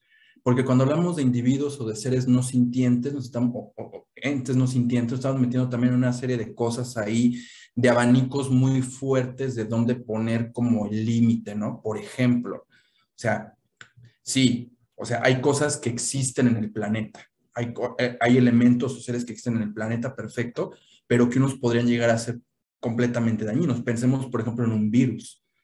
O sea, si empezamos a decir que los virus tienen derechos porque son parte del mundo, parte del entorno, parte del ecosistema, estamos en un fuerte problema, porque entonces, ¿qué hacemos con las vacunas, por ejemplo, no? Si decimos, por ejemplo, que el agua tiene derechos o que la roca tiene derechos, entonces, ¿qué me imposibilita más adelante que esa roca que está culturizada y se vuelve un monumento, digamos que el monumento tiene derechos? Entonces, yo creo que aquí sí tenemos que ser muy claros y muy cuidadosos, decir, a ver, si es un ente, un individuo que sabe que es, un individuo que es consciente de sí mismo, ese individuo tiene que tener un derecho a la vida, tiene que tener un derecho a la libertad, tiene que tener un derecho a existir, tiene que tener un derecho a no sufrir, un derecho a no sentir dolor, ¿no? Lo que maneja la Declaración de Cambridge. Porque si no volvemos a lo mismo, nos metemos en un receptáculo, en un cúmulo muy complejo de cosas por entrarle dando derecho absolutamente a todo lo que seguramente no tendríamos que darle derechos, ¿no? Entonces creo que, no sé, o sea, es una pregunta muy interesante. Esto justamente concuerdo también que eso no quiere decir que nosotros, ahí sí, nosotros como individuos sintientes, pensantes, tengamos el derecho a ir a destruir todo, pero creo que no se puede poner en el mismo plano justamente el derecho que tiene que tener el río a existir por sí mismo, ¿no? Porque entonces la pregunta aquí es, bueno, si el río tiene derecho a existir el río tiene derecho a existir, muy bien. Los seres humanos, ¿qué papel juegan en eso? O sea, los seres humanos dejar el río libre para que no se utilice, o por qué se le ha puesto también derechos a la naturaleza. Mi interpretación es que ese derecho a la naturaleza se sigue generando para que sean mecanismos de utilización y apropiación del ser humano hacia los elementos del mundo natural, ¿no? Bueno, creo que tendría que profundizar más en esto, pero creo, o sea, yo concuerdo que se tiene que partir de la sintiencia para la cuestión de los derechos. Muchas gracias. La siguiente. La siguiente es, ¿quiénes iniciaron la promoción del antinatalismo y qué tan ético, legal o moral es este en personas que desean tener hijos o más de uno?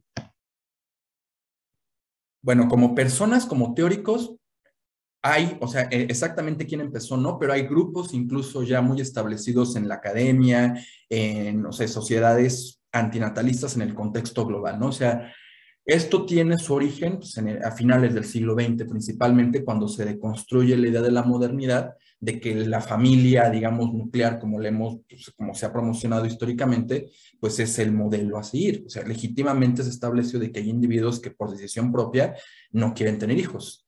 El antinatalismo es una decisión completamente personal. No se trata de ir a promocionar en todos lados de que no se debe tener hijos. O sea, aquí se pone, por ejemplo, en entredicho, o sea, se dice lo que se plantea del antinatalismo y ya cada persona decidirá por su propia cuenta si quiere si quiere reproducirse o no quiere reproducirse. Entonces, ¿qué tan ético es? Me parece que es completamente ético poner en la mesa de discusión cuáles son las realidades en torno a la reproducción humana. Ya cada persona decidirá si quiere o no quiere tener hijos al respecto. O sea, no es una imposición la cuestión del antinatalismo. Yo lo que agregaría en ese sentido es que no es lo mismo antipoblacionismo que antinatalismo. Ojo, esto es muy importante. Antipoblacionismo implica directamente atacar el hecho del crecimiento de la población y de la población eventualmente ya existente. O sea, y esto es muy peligroso porque se puede generar una situación incluso de una fobia al propio ser humano, ¿no? Contra el propio ser humano. Y aquí un zoocentrismo, una ética desde el valor de los animales humanos y no humanos, definitivamente no puede ir en contra del valor y de lo que representa una vida sintiente. Y cualquier vida sintiente en este planeta merece un valor, incluida cualquier tipo de vida humana, ¿no? Tan valiosa una como la otra. Entonces no nos podemos no podemos respaldar una posición antipoblacionista, porque el valor de la vida en sí misma es importante para todos los seres. Pero el antinatalismo más bien va en el sentido de la gente que aún no ha nacido.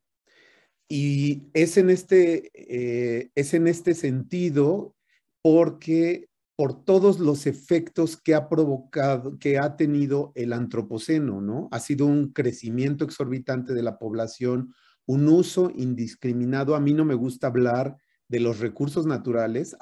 Ojo, yo sugiero para todas y todos quienes están tomando este curso que se replanteen esta idea de qué es recurso natural, llamarle algo recurso natural es calificarlo como algo, calificar y justificar que tengo el derecho de usarlo, ya nada más por el hecho de que se llama recurso. Son los elementos que hay en la naturaleza. Es más, hasta hablamos de los recursos humanos, ¿no? O sea, ya el ser humano está ahí para servir y para ser utilizado, mercantilizado, comodificado, cosificado, en fin.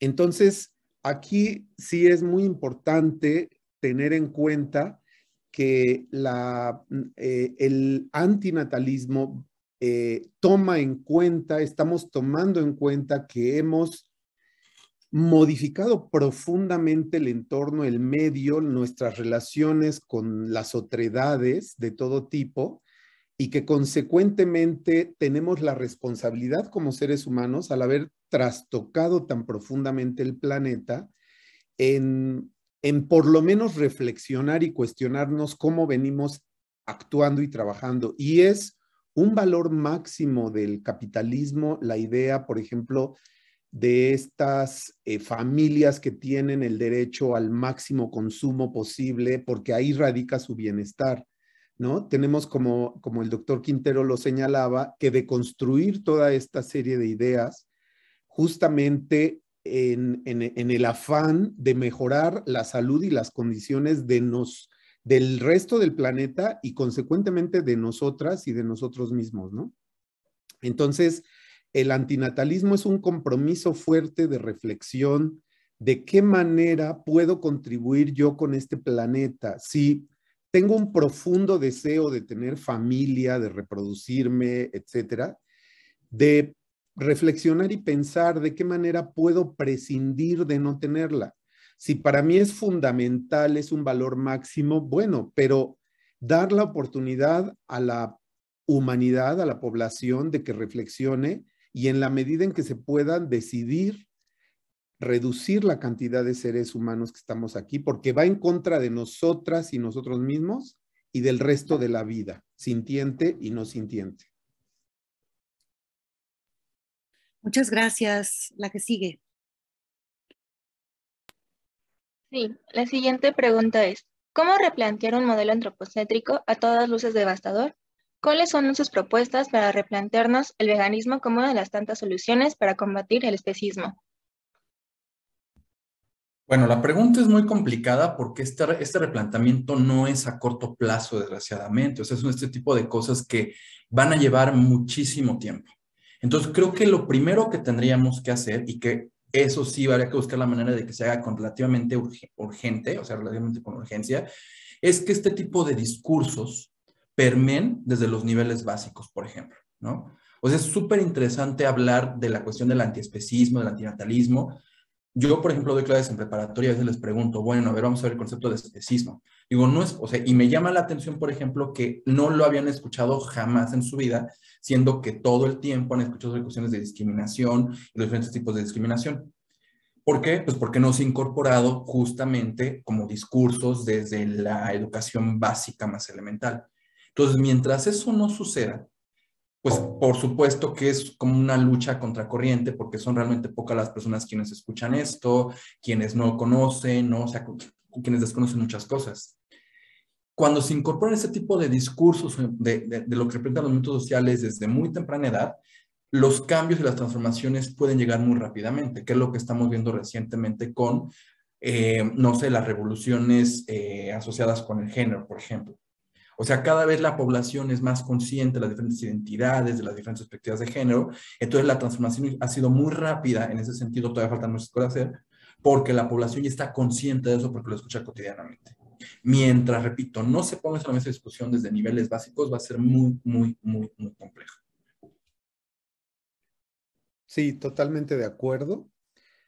Hay mucho que hacer, pero a mí me gustaría dar una idea que me parece que es muy interesante y muy Foucaultiana.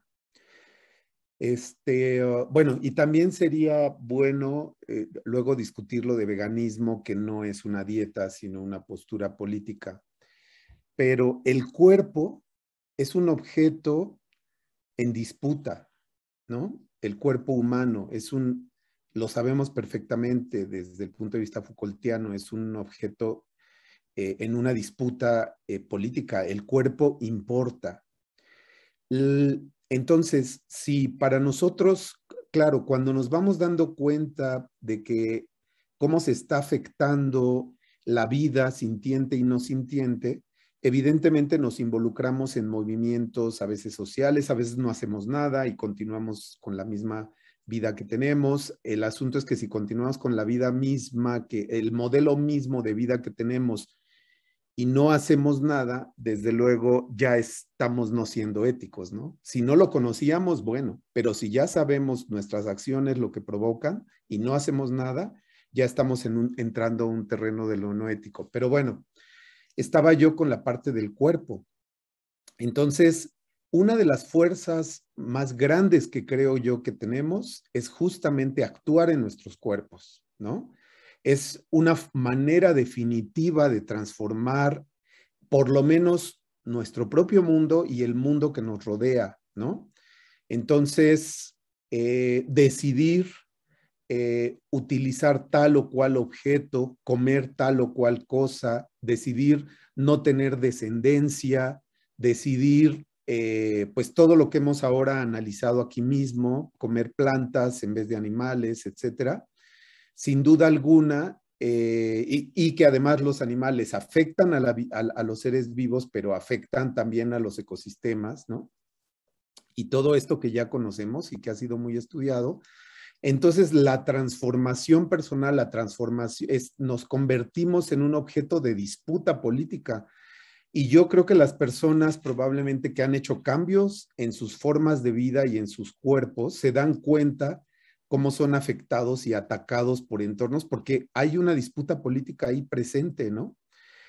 Entonces, esta es una forma, creo yo, muy contundente, aunque no es muy visible cuando yo estoy haciendo transformaciones personales en mi vida, en mi cuerpo, en mi forma de vivir, de consumir, etcétera. Pero sin duda alguna, aparentemente no es visible, pero sin duda alguna hay en torno a los ámbitos en los que uno se desarrolla, se da una incidencia muy fuerte. Ahora, otro punto también importante. A veces es muy difícil ya una transformación, lo que yo me he dado cuenta en determinadas edades en donde nosotros como seres humanos hemos conformado con mucha fuerza nuestras propias ideologías, ¿no? Pero lo que sí me he dado cuenta es que la transformación y la sensibilidad en personas jóvenes se da mucho más rápido, con mucho más facilidad, y el cuestionamiento y la transformación, sobre todo en el accionar, en acciones éticas congruentes, ¿no? Con la vida y con el medio ambiente, sobre todo personas jóvenes se facilita más hacer cambios en su forma de vida, ¿no? Ahí hay un reto muy importante para todas y todos nosotros, dependiendo también de nuestras edades. ¿Qué tan dispuestas y dispuestos estamos a deconstruir aquellas formas de vida que considerábamos inquebrantables, ¿no? Es muy difícil. A veces cuando se nos confronta la vida que veníamos teniendo, tenemos dos caminos, decir, no, no estoy mal, porque si yo digo que estoy mal, entonces tengo que reconocer que toda mi vida me he comportado éticamente, de manera inadecuada en términos éticos frente a mi planeta, frente a la vida, frente a otros seres, ¿no? Entonces cuesta trabajo reconocer eso, pero yo creo que es posible y tenemos que tener la apertura para aprender a deconstruir conceptos que creíamos que eran los más válidos de todos y que de repente vienen a subvertir pues nuestra manera de pensar, ¿no? Entonces, con esto concluyo esta idea. Muchísimas gracias. La que sigue, por favor. Sí, ¿qué pasa con la economía circular y las especies endémicas de cada país? Imagino que tiene que ver con el decrecimiento. ¿Quieres comentar tú primero, Álvaro? No, yo creo que si quieres comentar ¿tienes algún comentario? Adelante. Sí, bueno, las economías circulares lo que se ha visto es que funcionan muy bien solamente a pequeña escala. O sea, las cadenas de producción están tan articuladas y tan eslabonadas de una manera tan voraz que se vuelve realmente muy, muy complicado que un país completo como México, por ejemplo, pudiera lograr tener una economía circular para que funcionara todo el territorio nacional. Son estrategias y alternativas muy, muy, muy factibles, repito, en pequeñas comunidades. De hecho, hay ejemplos muy precisos donde la economía circular funciona. Por ejemplo, hay una cooperativa en Cuetzalan que se llama La Tosepan, que tiene una economía circular bastante interesante, pero, repito, está a muy pequeña escala donde se ven beneficiados 200 personas y lo demás es prácticamente imposible. ¿Y por qué? Pensemos en la gran cantidad de necesidades inducidas que tenemos como nuestro sistema económico capitalista. Todas las necesidades que hemos generado a partir de la idea de el desarrollo, la idea del confort, la idea del crecimiento personal, se vuelve imposible que puedan desarrollarse a partir de economías circulares, digamos, a una gran escala, ¿no? Esto no le resta importancia justamente a estos intentos que se han dado, pero no es del todo suficiente. O sea, pensemos, por ejemplo, a ver, ¿quiénes de ustedes tienen automóvil, por ejemplo? Ese automóvil, ¿cómo se podría conseguir una economía circular? O el combustible, ¿cómo se puede conseguir tan fácilmente? O sea, hay ciertos productos que no tan fácilmente pueden estar en la dinámica de la economía circular como realmente se plantea en la hipótesis, ¿no? En las hipótesis de las economías circulares. Las especies endémicas, habría que, no sé, o sea, no sé exactamente en qué sentido vaya la pregunta, pero bueno, muchas de las especies endémicas se están perdiendo también por el antropoceno y se está buscando la manera de reintroducirlas o introducirlas en otros espacios en donde no existían justamente porque los ecosistemas se están perdiendo. Uno, el caso de los ajolotes. Los ajolotes pertenecen endémicamente, una buena parte de ellos a Xochimilco. El lago de Xochimilco está completamente deteriorado, entonces lo que se ha hecho es intervenir a otros espacios para que la especie pueda sobrevivir, como es el caso de Chignahuapan en Puebla, por ejemplo. Entonces ahora tenemos una habilitación de UMAS, de espacios allá para la reproducción, interviniendo en los bosques si queremos ver así de niebla bajos para tener el ajolote allá, pero se está llevando a cabo esa transformación espacial para que la especie pueda sobrevivir.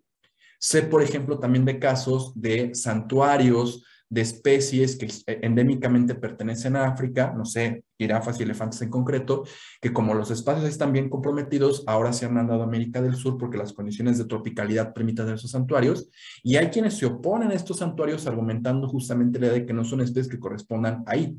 Pues sí, no lo son, completamente de acuerdo, pero si el ecosistema en otro espacio ya no sirve, ya no existe, está completamente amenazado, pues esas especies también tienen como el derecho de vivir y sobrevivir, ¿no? Eso es lo que plantea justamente la zoética. Entonces, si la pregunta va un poco en ese sentido, o sea, ¿qué pasa con las especies endémicas?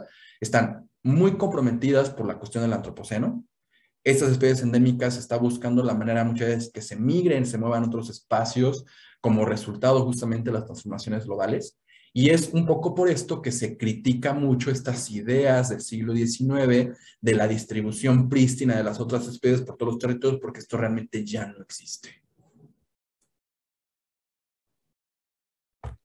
Muy bien, pues queda tiempo para una última pregunta, por favor. Ángeles, ¿me dejas comentar rápido algo? Por favor, adelante. Vi que se dio una pequeña discusión, bueno, más o menos importante discusión con respecto al veganismo. Jafet en un momento utilizó el veganismo para referirse a la forma de alimentarse, ¿no? Sin duda alguna, entendemos perfectamente que el veganismo no es en sí misma el alimentarse con plantas, ¿no? El veganismo, sin duda alguna, es una posición filosófica, política, ¿no?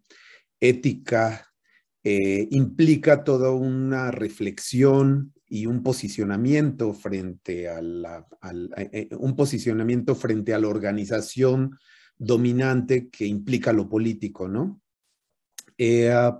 Lo sabemos, pero también por otro lado se ha utilizado como un término que permita distinguir otras formas de alimentación como el vegetarianismo, que se ha venido entendiendo como el consumir plantas, pero también algunos productos derivados de animales. O sea, no el animal en sí, no la carne en sí, sino productos derivados de ellos, y lo cual también implica explotación. Entonces, la manera en cómo se utilizó en esta ponencia fue, en ese sentido, en una alimentación claramente distinguible de lo vegetariano, pero en el entendimiento que en sí mismo el veganismo implica una posición política. También se usa mucho el antiespecismo, ¿no? O sea, estar en contra o asumir una postura de que al haber una igualdad entre animales humanos y animales no humanos, pues evidentemente eso implica también necesariamente un veganismo. Pero bueno, lo refiero porque fue parte de una discusión. Solamente eso, perdón, Ángeles. No, creo que fue perfecto que lo mencionaras. Creo que incluso esto que acabas de comentar contesta algunas de las preguntas que estaban en el chat.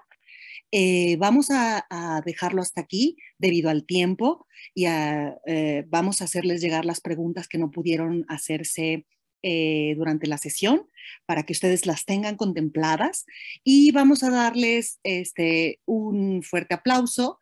Tenemos sus constancias, tanto para el doctor Álvaro López López como el doctor Jafet Quintero Venegas. Se las hacemos llegar. Ha sido una plática sumamente nutrida. Muchas gracias a todos y a todas por estar aquí.